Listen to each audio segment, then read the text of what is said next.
अध्यापक साथियों एवं प्यारे बच्चों, नमस्कार। आइए आज हम संस्कृत व्याकरण में संधि के बारे में पढ़ते हैं। सबसे पहले जानते हैं कि संधि किसे कहते हैं। संधि का शाब्दिक अर्थ, संधि का अर्थ होता है मेल, जोड़, योग।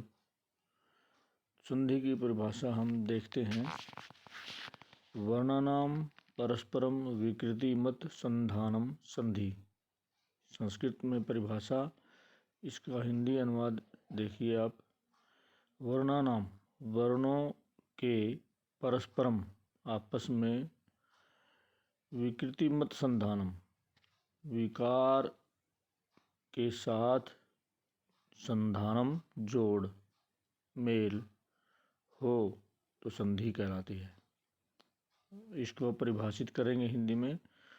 दो वर्णों में अति निकटता के कारण उनके मेल से जो विकार होता है उसे संधि कहते हैं।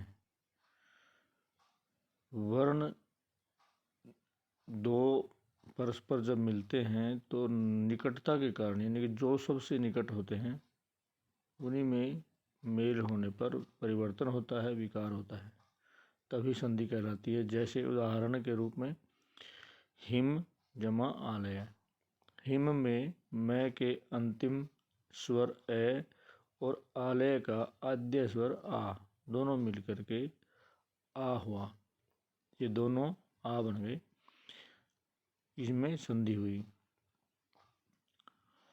किसी भी पूर्ववर्ती शब्द के अंतिम वर्ण के साथ परवर्ती शब्द का आदि वर्ण जब मिलता है तो वही संधि कहलाती है।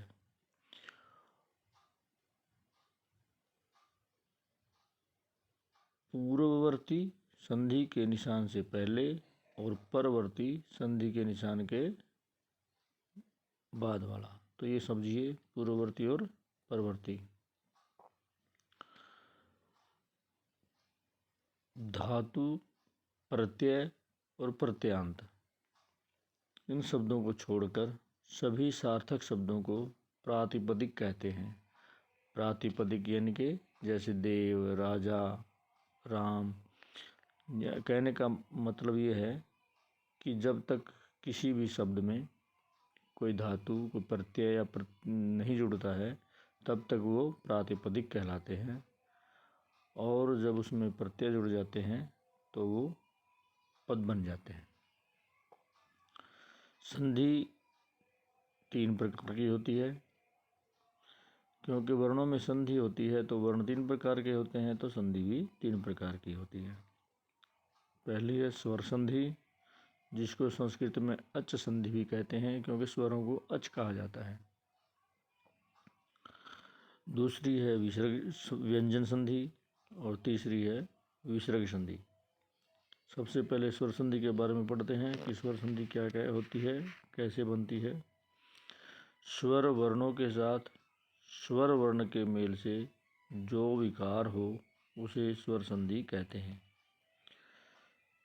स्वर वर्ण के साथ स्वर वर्ण मिलने से जो परिवर्तन होता है उसे ही स्वर संधि कहते हैं। जैसे महा जमा इंद्र, महेंद्र। महा के अंतिम वर्ण आ और इंद्र का आदि वर्ण ई, दोनों मिलकर के ए हो गया, तो ये स्वरों का मेल हुआ, आ और ई।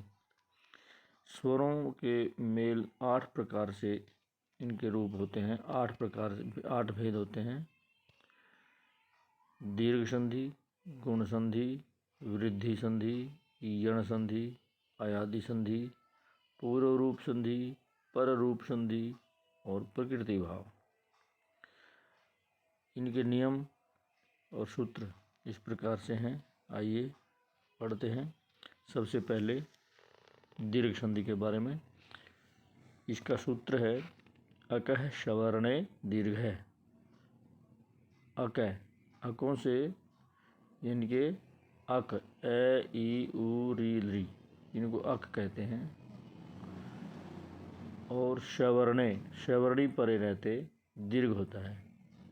अर्थात संधि के निशान से पहले जो वर्ण है उसी जाति का, उसी वर्ण जाति का जो स्वर है संधि के निशान से आगे भी हो तो वहाँ दीर्घ होता है। परिभाषा हिंदी में देखिए, दो परस्पर समान स्वर चाहे हर्ष हो या दीर्घ दोनों मिलकर के दीर्घ हो जाते हैं। जैसे उदाहरण के रूप में समझिए, ए आ के बाद ए आ होगा तो आ हो जाएगा, ई के बाद ई होगा तो बड़ी ई हो जाएगा दीर्घ ई, ऊ के बाद ऊ होगा तो दीर्घ ऊ हो जाएगा, री के बाद बड़ी हर्ष री और दीर्घ री होंगे तो दीर्घ री हो जाएगा। उदाहरण के रूप में समझिए, सस जमा अंक है, शशांक है, यहाँ पर ए और ए का मिलन हुआ आ बना। रत्न जमा आ कर है, ए और आ का मिलन हुआ आ बना रत्नाकर है।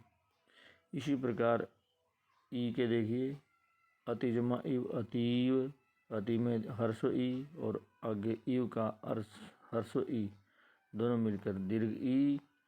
कवि जमा ईश है और मही जमा इंद्र है। ईश में हमेशा बड़ी ई दीर्घ ई आती है और इंद्र में हमेशा हर्ष ई आती है। तो दोनों मिल करके देखो यहाँ पर दीर्घ ई हुआ है। तो उदाहरण देख करके आप समझ सकते हैं। मधु जमा उत्सव है मधुत्सव है, लघु जमा ऊर्मी लघूर्मी, वधु जमा ऊहनम वधूहनम, पितृ जमा ऋणम पितृणम, मातृ जमा रिद्धि मातृधि। तो ये दीर्घ री हो गया। दूसरा रूप है इसका गुण संधि, आदि गुण है, ए आ के परे हर्ष ई या दीर्घ ई रहे तो दोनों मिलकर ए हो जाता है। आइए उदाहरण देख करके समझते हैं।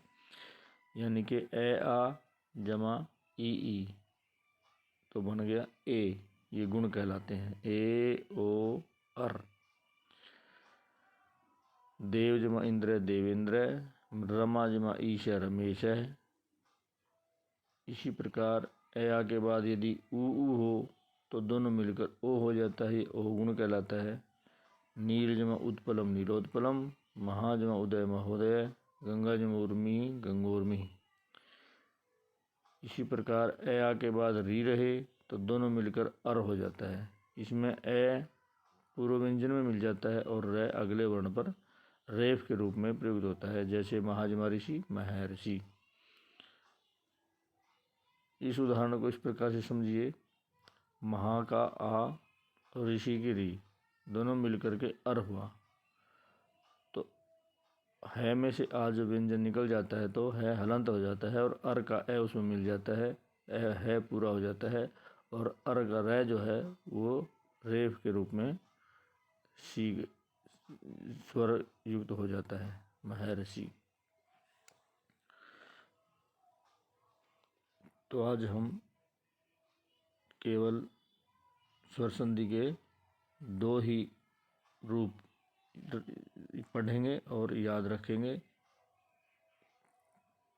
अगले वीडियो में आपको वृद्धि, यण, अयादि आदि संधियों को के बारे में पढ़ाएंगे। तब तक आप इनको याद करिए और समझिए। वीडियो को सभी बच्चों तक पहुंचाएं और व्याकरण को समझने का रुचि लेकर के याद करें, समझें। धन्यवाद।